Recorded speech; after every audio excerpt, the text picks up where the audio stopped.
nnukwu onye ụkọchukwu ụka Anglican ma bụrụkwazị ụlọ ụka Church of Holy Spirit California na mba United States of America bụ Venerable Franklin Moore agago n'ihu wee kwuo na anya bụ ịkpa akụ ngwa ngwa bụzi nke mebigoro ọtụtụ mkpụrụ obi dị iche iche kpọkwazịa oku ka mmadụ niile were onwe ka wee tinye n'aka Chineke. Venerable Moore na okwuchukwu nke o kwuru na ya bụ Anglican Church of Holy Spirit Ọka bụ onye nke rụtụrụ aka n'isiokwu bụ nke gbadoro ụkwụ na mmekọrịta nakwazi etu a ga-esi wee gbakwuje Jizọs Kraịst dịka o mere ka amata na oge ugbu a bụkwazi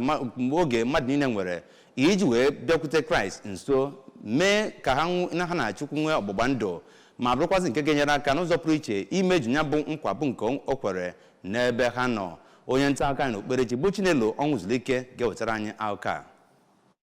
Venerable Mmụọ kwuru na Jizọs Kraịst bụ onye nke nọ ha nso ma yọzikwa ndị otu Kraịst bụ ndị ka na-eso ụzọ ọchịchịrị ka ha pụta n'ìhè ma makwudo onye nwe anyị ma kwukwezie na ụzọ a ga-esi mee nke a bụ ịfụ na ha na-erube isi n'ihe ọbụla akwụkwọ nsọ kwuru ma mekwezie ekpere ideju ụlọ ha n'ụlọ ụka St. Joseph nke dị na Guleri. Reverend Father Innocent Achọ Egbunike kwuru na Jizọs bụ onye nke bagidere na njem ịzọpụta ụwa ma kwukwezie na ka ha na-abụrụ onye ọbụla nwere onyinye nke ọbụla o nwere bụ ndị ga na-eji ya azọpụta mmadụ ibe ha ma mekwezie ka alaeze Chineke bụrụ nke na-egosipụta n'omume ha. N'ụlọ ụka Jesus Everlasting Evangelical Ministry Incorporated Ọka, onye isi nchụaja bụ Apostle Israel Izuchukwu gbara ndị otu Kraịst ume ka ha ghara iji n'ụjọ ma bụkwazị ndị ga-ejisi ike na-ekpe ekpere n'ihi na Jizọs Kraịst bụ onye nke ga na-eme ihe ịrịba ama n'ime ndụ onye ọbụla